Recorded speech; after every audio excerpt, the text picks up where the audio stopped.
জাতীয় সংসদে 2026-27 অর্থবছরের জন্য দেশের নতুন বাজেট প্রস্তাব উপস্থাপন করেছেন অর্থ ও পরিকল্পনা মন্ত্রী আমির খসরু মাহমুদ চৌধুরী। নতুন বাজেটে অসংখ্য পণ্য সেবার ওপর শুল্ক ছাড় দেওয়ার বড় ঘোষণা এসেছে। আবার একই সঙ্গে রাজস্ব আয় বাড়াতে কিছু কিছু পণ্য সেবার ওপর শুল্ক কর বাড়ানোর প্রস্তাবও করা হয়েছে। এই পদক্ষেপগুলো ব্যবসার নগদ বাড়াবে, তাদের লিকুইডিটি বাড়াবে।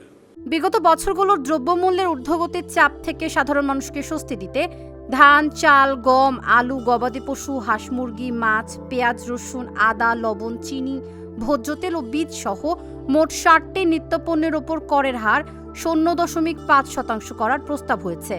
বাজারে শিশু খাদ্যের দাম কমাতে এর উৎপাদন সামগ্রীর ওপর আমদানি শুল্ক 10% করা হয়েছে। খেজুর আমদানির ওপর 5% নিয়ন্ত্রণমূলক শুল্ক সম্পূর্ণ প্রত্যাহার করা হয়েছে।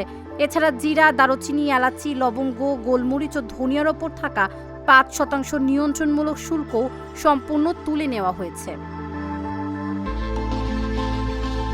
প্রযুক্তি খাতের জন্য বড় সুখবর এনে laptop, desktop computer, server, computer printer ও মনিটর আমদানির ক্ষেত্রে সকল আমদানি শুল্ক, নিয়ন্ত্রণমূলক শুল্ক, সম্পূরক শুল্ক ও ভ্যাট সম্পূর্ণ প্রত্যাহার করা হয়েছে। স্বাস্থ্য খাতে বড় স্বস্তি দিয়ে ডায়ালাইসিস ফিল্টার আমদানির 15% ভ্যাট ও 5% অগ্রিম আয়কর প্রত্যাহার করা হয়েছে। এর ফলে প্রতিবার ডায়ালাইসিস সেবায় ব্যয় প্রায় 8 টাকা পর্যন্ত কমবে। এছাড়া ক্যান্সারের ওষুধ তৈরির নতুন 9টি কাঁচামাল সহ অন্যান্য সাধারণ ওষুধের কাঁচামাল আমদানিতে বড় শুল্ক ছাড় দেওয়া হয়েছে।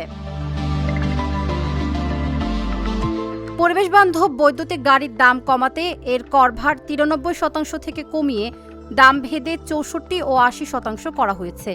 ইভি চার্জিং স্টেশনের ব্যাটারি ও সরঞ্জামেও বড় ছাড় দেওয়া হয়েছে।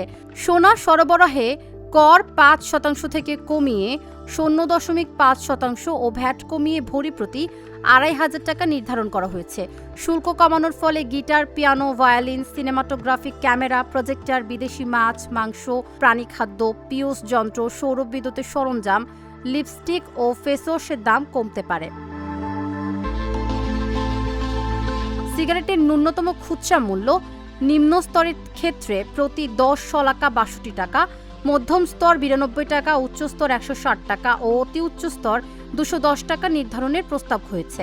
ক্ষতিকর নিকোটিন গ্রানুলস ও নিকোটিন পাউচের ওপর 350% সম্পূরক শুল্ক আরোপ করা হয়েছে।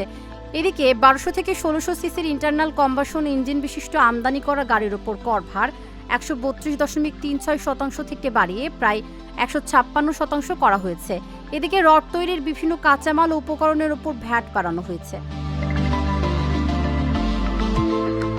প্রক্রিয়াজাত ও অপ্রক্রিয়াজাত বিদেশি কাজু বাদাম আমদানিতে 25% পর্যন্ত শুল্ক বাড়ানো হয়েছে। আমদানি করা বিদেশি পাঙ্গাস মাছের ফিলের ওপর নতুন করে 20% সম্পূরক শুল্ক আরোপ হয়েছে।